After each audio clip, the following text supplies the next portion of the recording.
একটা জিনিস যে প্রথম দফায় ওনারা দফা হয়ে গেছেন, ওনাদের আশা যে দ্বিতীয় দফায় বিজেপি দফা হবে, কিন্তু খুব ভুল করছেন ওনারা। আমি একটা কথা বলি, আগে যে কনসেপ্টটা ছিল না, যে যেটা ওনারা ধরছেন যে আমরা জিতে বেরিয়ে আসব, গত 5 বছরে ওনারা হেন কোনো অন্যায় নেই যেই অন্যায় করেননি, এবং বুকটুকে অন্যায় করেছেন। বুকটুকে অন্যায় করেছেন, চোরেদের জন্য আদালতে গেছেন, খুনিদের জন্য, ধর্ষকদের জন্য বুকটুকে গেছেন। সংগঠন নেই, মানুষ না পেরে এখন কেন্দ্রীয় বাহিনীর জওয়ানদের দিয়ে এখতিয়ার বহির্ভূত অন্যায় করাচ্ছে। সংগঠন তো দাউদ ইব্রাহিমেরও আছে, সংগঠন থাকাটা কোনো বড় কথা না, ঠিক আছে? টাকা পয়সা ছড়ালে এরকম সংগঠন তো দাউদ ইব্রাহিমও তৈরি করে। কিন্তু একটা কথা বলছি, গত 5 বছর যা অন্যায় করেছে, বাঙালি ওদের সঙ্গে নেই। প্রথম দফা উনি বাঙালি ওদের তৃণমূলের সঙ্গে নেই, এদিকে আপনারা বারবার অভিযোগ করছেন বাংলাদেশের সঙ্গে, বাঙালি রশ্মিতা আপনাদের সঙ্গে, পরিযায়ী বাঙালিদের উপরে অত্যাচার হচ্ছে, মাছে ভাতে বাঙালি, সেই মাছ খেতে দেবে না।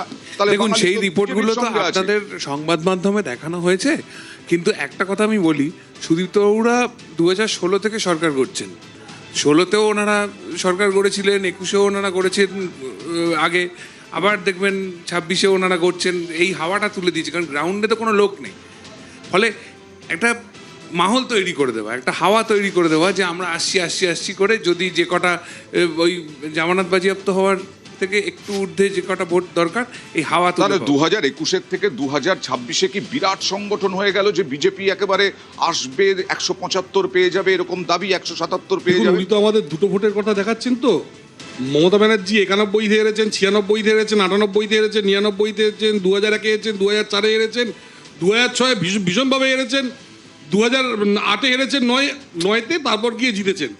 আমরা কি বিপুল জয় পেয়েছিল না, 50-50 ছিল। পঞ্চায়েত ভোটে দুটো মাত্র জেলা পরিষদ ছিল, বাকি সব জেলা পরিষদে, দুটো জেলা পরিষদ, সিপিএম এর পতন দক্ষিণ 24 পরগনায়, দুটো জেলা পরিষদ। আর এই যে উনি বললেন যে সিপিএম এর পতন শুরু দক্ষিণ 24 পরগনায়, এবার দক্ষিণ 24 পরগনায় ধুয়ে মুছে যাবে, তার প্রমাণ এই জাহাঙ্গীররা পালাবে। ওকে, আমি আশিস বাবুর কাছে যাবো যে সত্যি কি এখতিয়ার বহির্ভূত কাজ করছেন কেন্দ্রীয় বাহিনীর জওয়ানরা বা অজয় পাল শর্মারা? একটা কথা বলি যে এই প্রথম দফা ভোটের পর ওই যে উত্তরপ্রদেশ থেকে যিনি এলেন, অজয় বাবু নাকি অজয় পাল শর্মা, ভোট হচ্ছে না হিন্দি সিনেমা হচ্ছে বুঝতে পারছি না। একদিকে কে বলছে সিংহম, একদিকে কে বলছে পুষ্পা।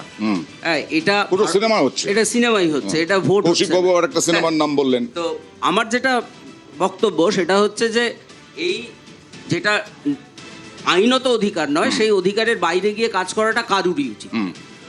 আর আপনি বারবার একটা কথা বলা হচ্ছে কিন্তু যে পুলিশ পর্যবেক্ষক হচ্ছেন চোখ আর কান, তিনি রিপোর্ট করবেন এসপি কে বা জেলা শাসককে, কিন্তু তিনি চলে যাচ্ছেন তিনি প্রার্থীর বাড়ি চলে যাচ্ছেন, বা যারা প্রভাবশালী মন্ত্রী ছিলেন তাদের বাড়ি চলে যাচ্ছেন। কিন্তু আমার কথা হচ্ছে যে পর্যবেক্ষক বিজেপির নির্দেশে কাজ করছে কি করছে না এটা গুরুত্বপূর্ণ নয়। গুরুত্বপূর্ণ হচ্ছে মানুষ আজকে তার গণতান্ত্রিক অধিকারটা কার নির্দেশে প্রয়োগ করছে, এটা গুরুত্বপূর্ণ। আমার একটা জিনিস দেখে খুব ভালো লাগছে যে একটা ব্যাপারে তৃণমূলকে কংগ্রেস, সিপিএম সবাই সমর্থন করছে, যে তৃণমূলের রিগিং এবং বুথ দখল করার অধিকার আছে, এবং সেই বুথ দখলের অধিকার আমরা তৃণমূলের পাশে আজকে তো অন্যায় হচ্ছে, একটা ম্যানুয়াল ইলেকশন কমিশনের ম্যানুয়ালের বাইরে গিয়ে কেউ কাজ করছে, কংগ্রেস এবং সিপিএম হাতে হাত মিলিয়ে তৃণমূলের সঙ্গে লড়ছে। আপনারা দেখুন আমরা এখনো তৃণমূলকে সাপোর্ট করছি না, কিভাবে কংগ্রেস এবং তৃণমূল ম্যানুয়ালের বাইরে গিয়ে কাজ করছে। যা বলছেন বলার কিচ্ছু নেই, বলার কিচ্ছু নেই। এরা চাইছে, এরা দাবি করছে যে তৃণমূল রিগিং করুক, তৃণমূল বুথ দখল করুক, এরা চাইছে। বিজেপি বলছে তৃণমূল রিগিং করুক, তৃণমূল ছাপ্পা ভোট দিক, এটা চাইছে কংগ্রেস, সিপিআইএম। ওকে ওকে ওকে, কিন্তু বারবার ওকে প্লিজ বারবার বিরোধীরা অভিযোগ করছে যে আসলে বিজেপি কোনো না কোনোভাবে যেন তেন প্রকারে সংবিধানের বাইরে গিয়ে নির্বাচন কমিশনকে দিয়ে ক্ষমতা দখল করার চেষ্টা করছে। ছোট্ট ব্রেকের পর ফিরে আসছে।